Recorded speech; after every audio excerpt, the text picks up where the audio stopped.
اب کچھ ہم بات کرنے والے ہیں برازیل کی، جہاں یوٹیوب نے انتخابات کے حوالے سے جھوٹی خبر اور غلط اطلاعات دینے کے باعث یہاں کے جو 14 بڑے چینل پروڈیوسرز ہیں ان کے اکاؤنٹس کو ادائیگی کا سلسلہ روک دیا ہے۔ آپ کو بتائیں کہ یہ سارے چینلز برازیل کے جو موجودہ صدر ہیں ان کی حمایت کرتے ہوئے دکھائی دے رہے ہیں اور ان کی کارکردگی کو بڑھا چڑھا کر پیش کر رہے ہیں، لیکن انتخابات سے پہلے آنے والی جو رائے شماری ہے اس کے نتائج اس کے بالکل برعکس دکھائی دیتے ہیں۔ اسی رائے شماری کو سامنے رکھتے ہوئے اور پھر ان یوٹیوب پروڈیوسرز کے جو رائے ہے، جو تجزیے ہیں، ان کو سامنے رکھتے ہوئے، کیونکہ اس میں بہت زیادہ تضاد پایا جا رہا تھا، تو یوٹیوب نے ان کی ادائیگیاں روک دی ہیں۔ رپورٹ ہے ہمارے پاس اس پہ، آپ کو دکھاتے ہیں۔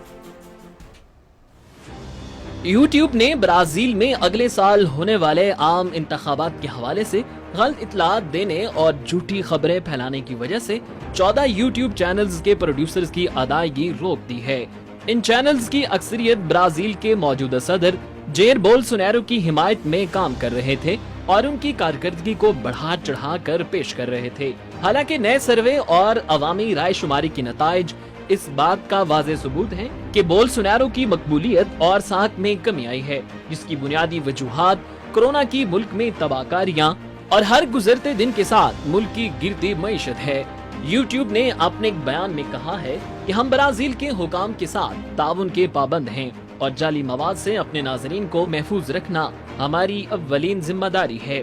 گزشتہ ہفتے برازیل کے inspector general of electoral justice لیو فلپ نے یوٹیوب، ٹویٹر، انسٹاگرام اور فیس بک کو حکم دیا تھا کہ ایسے سارے چینلز کی ادائیگی روک دی جائے جو برازیل کے الیکٹورل سسٹم کے حوالے سے غلط اطلاعات پھیلانے کا ارتکاب کر رہے ہیں۔ گزشتہ مہینے یوٹیوب نے اپنے ایک بیان میں کہا تھا کہ اس کی انتظامیہ نے بولسونارو کے چینل کی ویڈیوز کو ہٹا دیا ہے، جس میں غلط اطلاعات اور جعلی مواد کی تشہیر کرنے کی کوشش کی گئی تھی، جبکہ گزشتہ سال ٹویٹر اور فیس بک نے صحت عامہ اور اپنی شرائط کے برعکس بننے والی ویڈیوز کو بھی ہٹا دیا تھا۔